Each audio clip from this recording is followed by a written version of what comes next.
जय हिंद साथियों, मैं विकास एक बार फिर से आपके अपने YouTube चैनल विकास यादव एग्री पुलिस पे हार्दिक स्वागत करता हूं। मैं उम्मीद करता हूं आप सभी लोग ठीक होंगे, अच्छे होंगे, आपकी तैयारी भी बेहतर तरीके से चल रही होगी।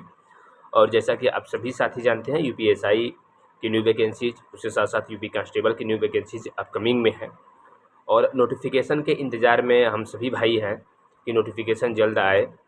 लेकिन अभी तक नोटिफिकेशन अपडेट नहीं हुई है और इस चीज़ को लेकर के अब हमें चिंतित नहीं होना है नोटिफिकेशन को लेकर के, क्योंकि नोटिफिकेशन हो सकता है कुछ आगे पीछे नोटिफिकेशन अपडेट होनी ही है, डेट थोड़े से चेंज हो सकते हैं, लेकिन जो वैकेंसीज अपकमिंग में है वो है।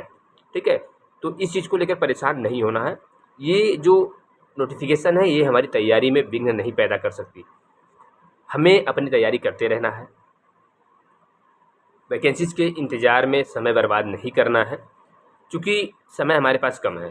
ठीक है, और हमें ब्रॉड सिलेबस है और हमें ज़्यादा पढ़ना है, सिलेबस को कवर करना है, मॉक टेस्ट अटेम्प्ट करना है, सिर्फ स्कोर टारगेट करना है। वो सारी चीज़ें इंक्लूड होती है इस हमारे प्रॉपर तैयारी में। इस प्रॉपर तैयारी के साथ साथ यूपीएसआई के लिए जो आपका सिलेबस है, मैथ्स, रीजनिंग, जीएस, हिंदी, ये प्रॉपर तरीके से तैयार करना पड़ेगा आपको और चारों सब्जेक्ट में आपको स्कोर अच्छे करने पड़ेंगे।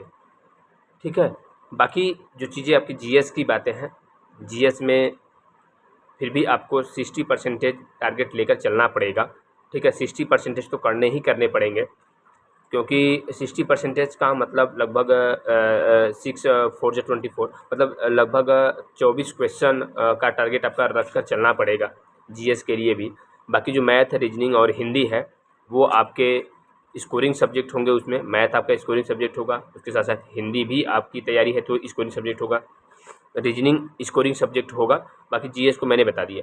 जैसे आपको कितना भी करना है, मैथ में 37 टारगेट आपको लेकर चलना है, उसके साथ साथ रीजनिंग में भी 36 का टारगेट लेकर चलना पड़ेगा आपको, उसके साथ साथ हिंदी में 35 प्लस लेकर चलना पड़ेगा टारगेट आपको, उसके साथ साथ आपका जीएस है, जीएस में मैंने बताया कि आपको 24 का टारगेट लेकर चलना पड़ेगा।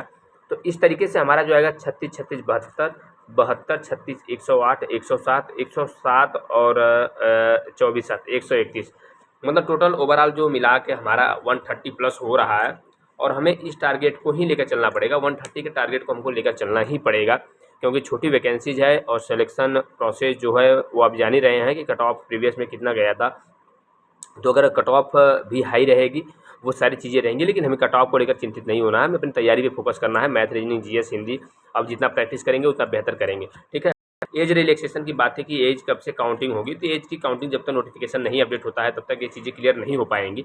जैसे नोटिफिकेशन अपडेट होता है वो भी चीज़ें क्लियर हो जाएंगी कि आपका काउंटिंग, एज काउंटिंग जो रिलैक्सेशन 3 ईयर्स का है, तो एज काउंटिंग कब से होगा और कौन मेरे भाई जो है वो इसमें योग्य होंगे, जो एलिजिबल होंगे इस वैकेंसीज में, जो फॉर्म अप्लाई कर सकते हैं।